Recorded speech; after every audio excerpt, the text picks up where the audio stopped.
Η Disney παρουσιάζει τον μαγικό κόσμο των ζώων. Έλα κι εσύ στον κόσμο αυτό, στον ζώων το μόρφο βασίλειο. Ό,τι κι αν ζητάς εδώ θα το βρεις, στον κόσμο αυτό το μαγικό.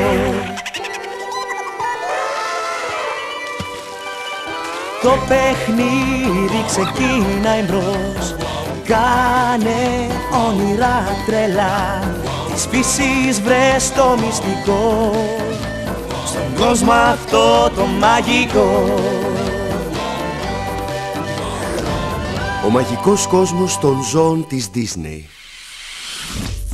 Οι ελέφαντες. Τεράστιος και δυνατός, να ο ελέφαντας της Αφρικής. Θα παρακολουθήσεις τη ζωή του από την παιδική του ηλικία μέχρι την ενηλικίωσή του. Θα γνωρίσεις επίσης 3 από τα ξαδέρφια του, τον ασιατικό ελέφαντα που του μοιάζει καταπληκτικά και 2 άλλα ξαδέρφια του πολύ πιο εντυπωσιακά, το λαμαντίνο και την προκαβία. Θα σου κάνουμε επίσης πολλές ερωτήσεις και τότε θα είναι η σειρά σου να παίξεις. Έτοιμοι? Πάμε λοιπόν να ανακαλύψουμε το μαγικό κόσμο των ζώων της Disney.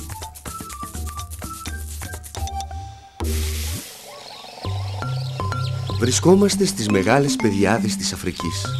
Μόλις έχει γεννηθεί ένα ελεφαντάκι. Ενώ οι θηλυκές του κοπαδιού παρατηρούν το νεογέννητο, η μαμά βοηθά το μικρό της να σηκωθεί. Με τα μεγάλα αυτιά του και τα 100 κιλά βάρος, είναι ένα όμορφο μωρό.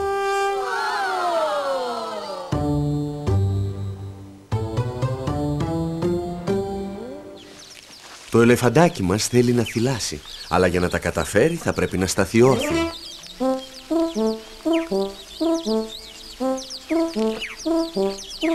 Ψηλαφίζοντας, καθώς είναι ακόμα σχεδόν τυφλό, το ελεφαντάκι βρίσκει τις στυλές της μαμάς του. Πίνει 13 λίτρα γάλα τη μέρα. Μόλις μερικές ώρες μετά τη γέννησή του, το ελεφαντάκι μας κάνει τα πρώτα του βήματα. Μόλις αισθανθεί αρκετή ασφάλεια, μπαίνει στο κοπάδι μαζί με τη μαμά του. Η οικογένεια έχει τώρα ένα μέλος παραπάνω. Ποιος ασχολείται με το ελεφαντάκι? Η μαμά του φυσικά. Αλλά και οι άλλες ελεφαντίνες.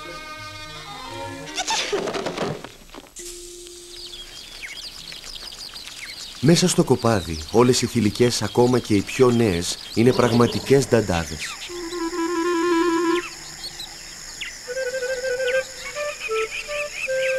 Ακολουθούν το μικρό παντού. Το ελεφαντάκι μας δεν μένει ποτέ χωρίς επίβλεψη. Το κοπάδι αποτελείται από ελεφαντίνες όλων των ηλικιών. Μαμάδες, αδελφές, ξαδέλφες, θείες, γιαγιά, καθώς και από νεαρούς αρσενικούς ελέφαντες.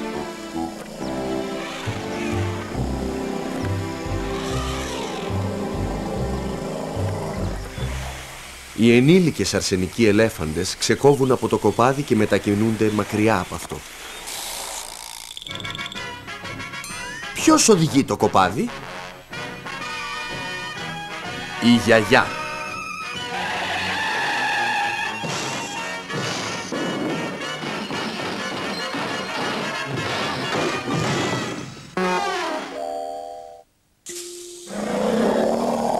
Όλη η οικογένεια ακολουθεί τη γιαγιά. Είναι η πιο μεγάλη στην ηλικία θηλυκιά του κοπαδιού. Την ονομάζουμε Μητριάρχη. Χάρη στην εντυπωσιακή της μνήμη, καταφέρνει πάντα να ξαναβρίσκει τα σημεία στα οποία υπάρχει νερό, καθώς και τις περιοχές όπου η τροφή είναι άφθονη. Αυτή επίσης φροντίζει για την ασφάλεια του κοπαδιού. Σε περίπτωση κινδύνου, σημαίνει συναγερμό χτυπώντας τα αυτιά της. Οι θηλυκές συγκεντρώνονται τότε γύρω από το μικρό μας, το οποίο κρύβεται κάτω από την κοιλιά τους.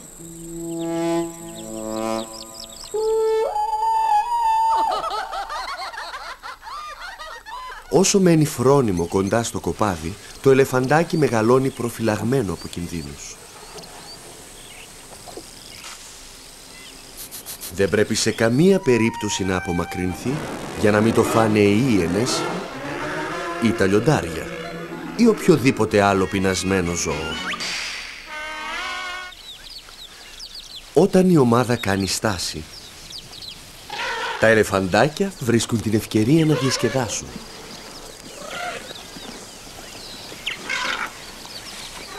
Το ελεφαντάκι μας συνάντησε βούβαλους και θέλει να παίξει μαζί τους. Παίζουμε κρυφτό. Ελάτε, μόνο μία φορά.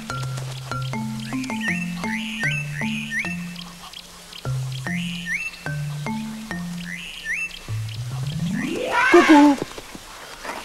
Όσο διασκεδάζουν υπό την επίβλεψη κάποιου ενήλικα και όσο δεν απομακρύνονται, εκτός από κάποιες στιγμές αδεξιότητας, όλα είναι εντάξει. Το ελεφαντάκι μας αφήνεται στα χάρια της προβοσκίδας των μεγάλων θηλυκών που είναι έτοιμες να παρέμβουν με την πρώτη ενοησία.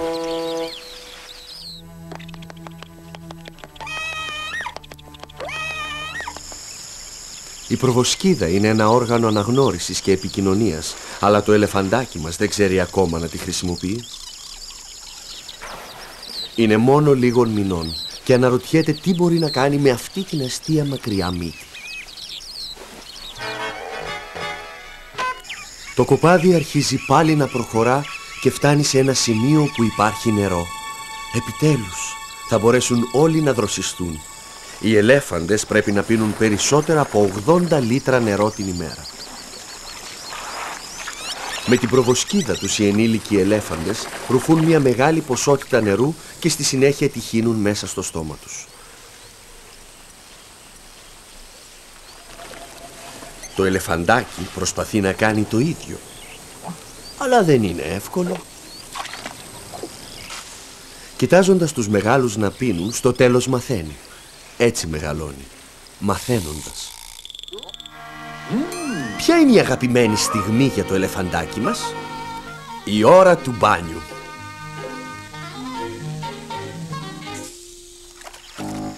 Πρώτο στάδιο. Μπαίνει στο νερό ακολουθώντας τη μαμά του βήμα-βήμα.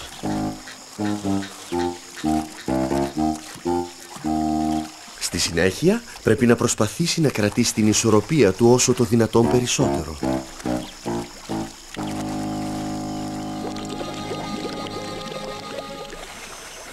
Όταν δεν τα καταφέρνει πια, κάνει το υποβρύχιο. Αλήθεια, τίποτα δεν είναι εύκολο όταν είσαι μικρός. Και τώρα η σειρά σου να παίξεις. Ποιο μέρος του σώματος του ελέφαντα δεν του χρησιμεύει για να επικοινωνεί? Τα αυτιά του, η ουρά του ή η προβοσκίδα του? Η ουρά του. Ο ελέφαντας δεν τη χρησιμοποιεί για να μεταδίδει τα συναισθήματά του, αντίθετα από άλλα ζώα όπως η γάτα ή ο σκύλος.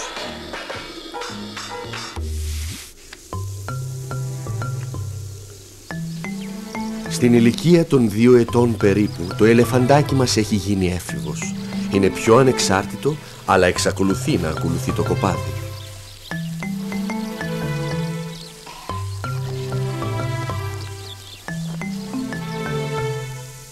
Οι θηλυκές εξακολουθούν να το προσέχουν και αυτό και τα άλλα μικρά.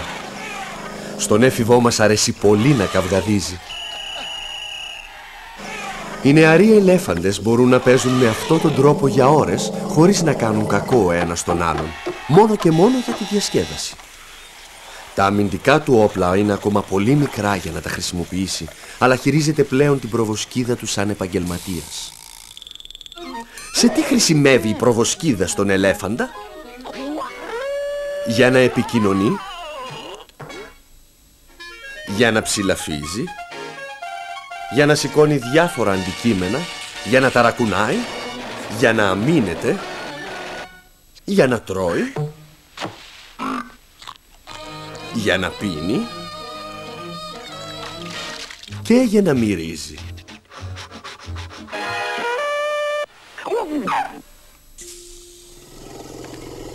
Η προβοσκίδα, η οποία αποτελείται από χιλιάδες μύες, έχει απίστευτη δύναμη και ευληγησία. Ο εφηβός μας τη χρησιμοποιεί σαν χέρι, σαν μπράτσο, σαν δαγκάνα και σαν μύτη. Δεν χάνει ευκαιρία να τη χρησιμοποιήσει.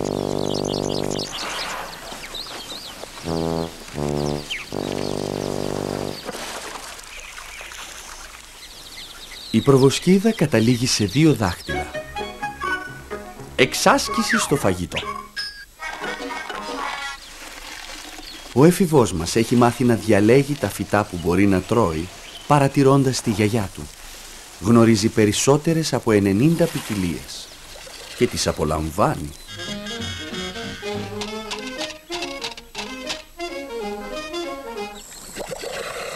Ο ελέφαντας τρώει κυρίως χορτάρι, αλλά και φοινικόφυλλα στην κορυφή των δέντρων για τους πιο ψηλούς, στο έδαφος για τους πιο μικρούς, όταν τα καταφέρνουν.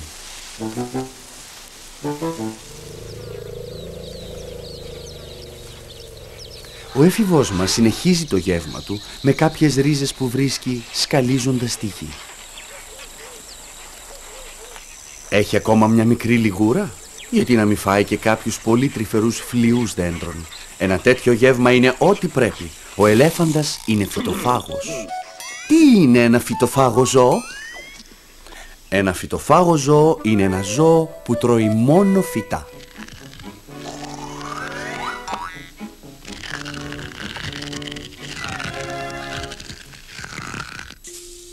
Ο έφηβός μας και η οικογένειά του διασχίζουν ασταμάτητα τη σαβάνα για να βρουν τις τεράστιες ποσότητες τροφής που έχουν ανάγκη κάθε μέρα.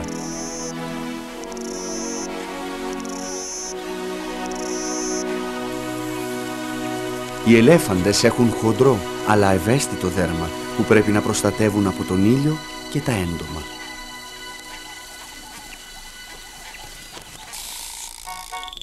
Πώς φροντίζουν οι ελέφαντες το δέρμα τους? Με λάσπη.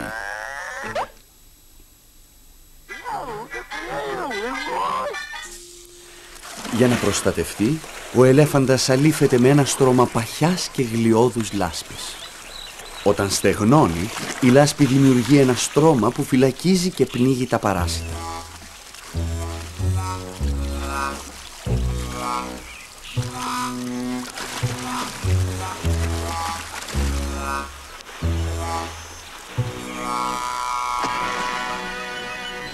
Για να δροσιστούν και να διώξουν τα ζωήφια, οι ελέφαντες ρουφούν σκόνη με την προβοσκίδα τους και πασπαλίζουν με αυτή το σώμα τους σαν να είναι τάλκ.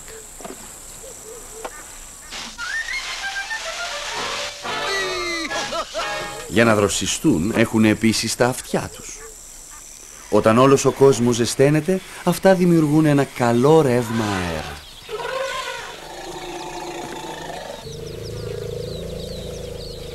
Έπειτα από 10 χρόνια στους κόλπους του κοπαδιού, το αρσενικό ελεφαντάκι μας πλησιάζει στην ενηλικίωση.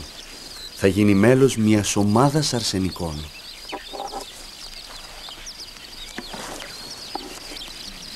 Ενώ οι θηλυκές παραμένουν στους κόλπους της οικογένειας όλη τους τη ζωή. Και τώρα η σειρά σου να παίξεις.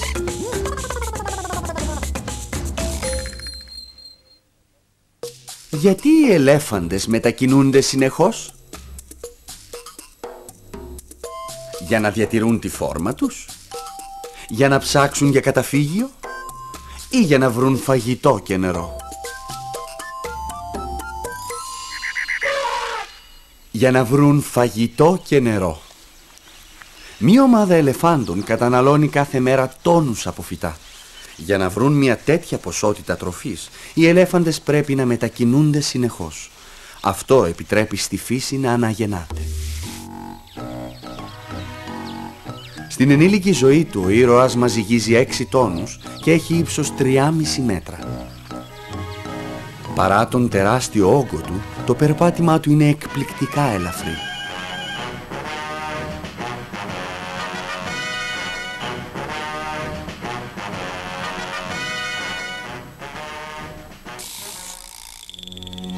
Κάνει πολύ θόρυβο ο ελέφαντας όταν περπατά?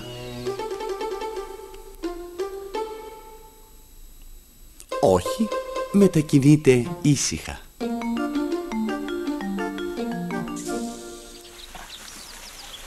Κάτω από το πίσω μέρος κάθε ποδιού ένα μαξιλαράκι απορροφά τους κραδασμούς των βημάτων του.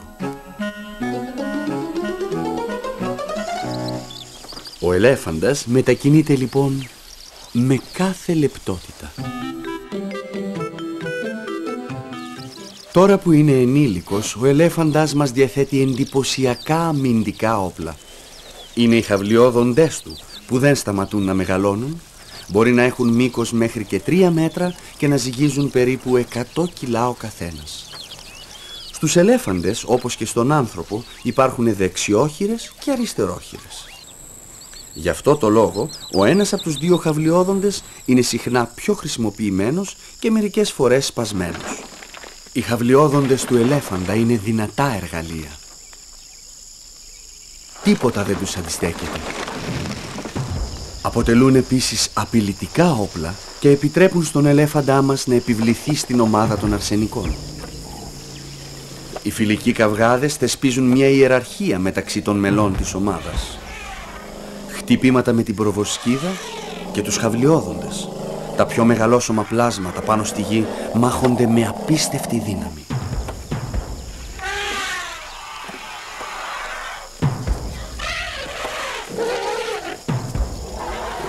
Έχοντας νικήσει, ο ελέφαντάς μας θα επιβάλλει στο εξής το σεβασμό στους άλλους. Είναι αυτός που έχει το προνόμιο να φλερτάρει με μια θηλυκιά. Αυτή με την οποία μόλις ζευγάρωσε είναι έτοιμη να κάνει μωρά.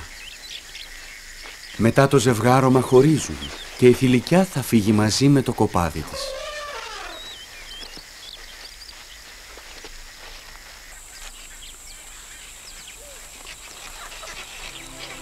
Για 2 σχεδόν χρόνια το ελεφαντάκι μεγαλώνει μέσα στην κοιλιά της θηλυκιάς. Χρειάζεται χρόνος για να κάνει κανείς ένα μωρό 100 κιλών. Όταν είναι έτοιμη να γεννήσει το μωρό της, η μελλοντική μαμά απομακρύνεται λίγο από το κοπάδι της και ψάχνει ένα ήσυχο μέρος. Πού γεννιέται το ελεφαντάκι? Στα χορτάρια. Ευτυχώς, γιατί πρέπει να απορροφήσει ένα πέσιμο σχεδόν 1 μέτρου. Μόλις γεννήθηκε μια μικρή θηλυκιά στη σαβάνα.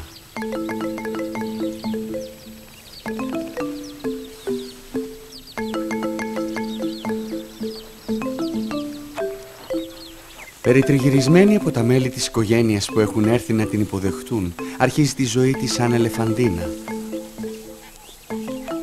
Ίσως γίνει μια μητριάρχης με εκπληκτική μνήμη που θα οδηγήσει μια μέρα την ομάδα της.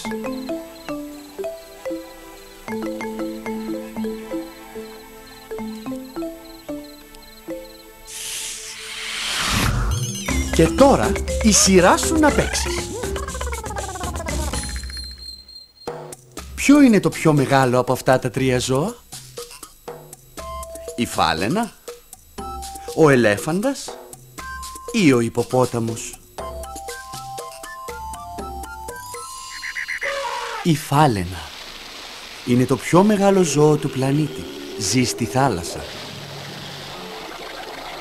Στη στεριά όμως, ο ελέφαντας είναι ο πιο μεγάλος. Όσο για τον ιπποπόταμο, δεν είναι ούτε κατά διάνοια τόσο μεγάλος όσο ο ελέφαντας. Όλα τα ξαδέρφια του αφρικανικού ελέφαντα είναι πιο μικρά από αυτόν. Δείτε 3 από αυτά. Ο ασιατικός ελέφαντας που μοιάζει στην οικογένεια, ο λαμαντίνος που της μοιάζει πολύ λιγότερο και το δαμάν, λίγο μεγαλύτερο από ένα κουνέλι. Όλα τα ξαδέλφια μοιάζουν στη μορφολογία των οστών τους στα άκρα τους. Ποιος θα το φανταζόταν? Ο ασιατικός ελέφαντας είναι ο πιο κοντινός ξάδελφος. Τα αυτιά του είναι πιο μικρά.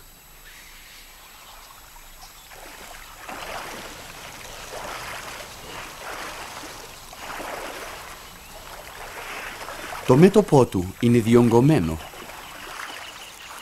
και η πλάτη του είναι καμπύλη. Όσο για την προβοσκίδα του, έχει μόνο ένα δάχτυλο.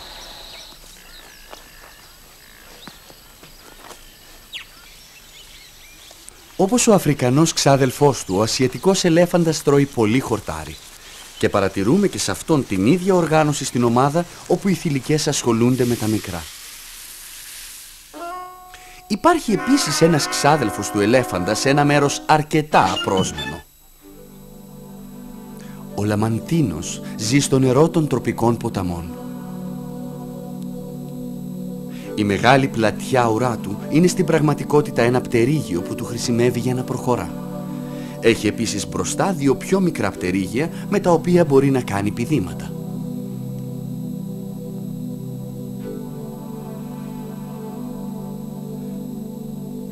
Όπως ο ξάδελφός του ελέφαντας, ο λαμαντίνος είναι φυτοφάγος. Τρέφεται με φύκια και υδρόβια φυτά.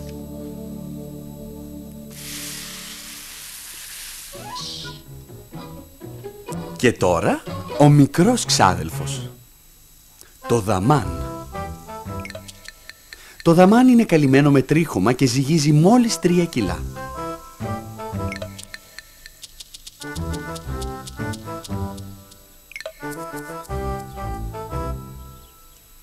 Ζει στο βουνό όπου τρέφεται με χορτάρι και φυτά.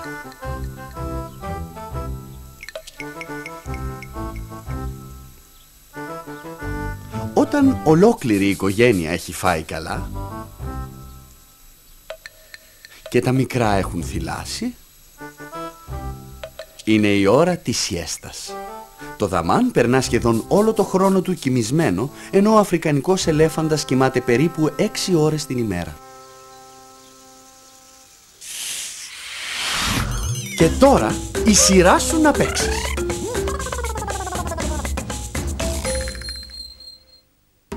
Σε τι διαφέρει ο ασιατικός ελέφαντας από τον αφρικανό ξάδελφό του? Στα αυτιά, στην προβοσκίδα ή στο μέτωπο?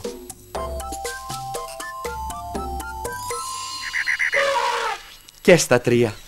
Ο ασιατικός ελέφαντας έχει πιο μικρά αυτιά, η προβοσκίδα του έχει μόνο ένα δάχτυλο και το μέτωπό του είναι διονγκωμένο. Ποιο είναι το κοινό σημείο ανάμεσα στον αφρικανικό ελέφαντα και στα ξαδέρφια του? Ο χρόνος ύπνου, η κατοικία ή ο τύπος διατροφής? Ο τύπος της διατροφής. Είναι όλα φυτοφάγα. Καθένα βρίσκει φυτά για να τραφεί μέσα στο περιβάλλον του. Ο ελέφαντας μέσα στη σαβάνα, το δαμάν στο βουνό και ο λαμαντίνος κάτω από το νερό.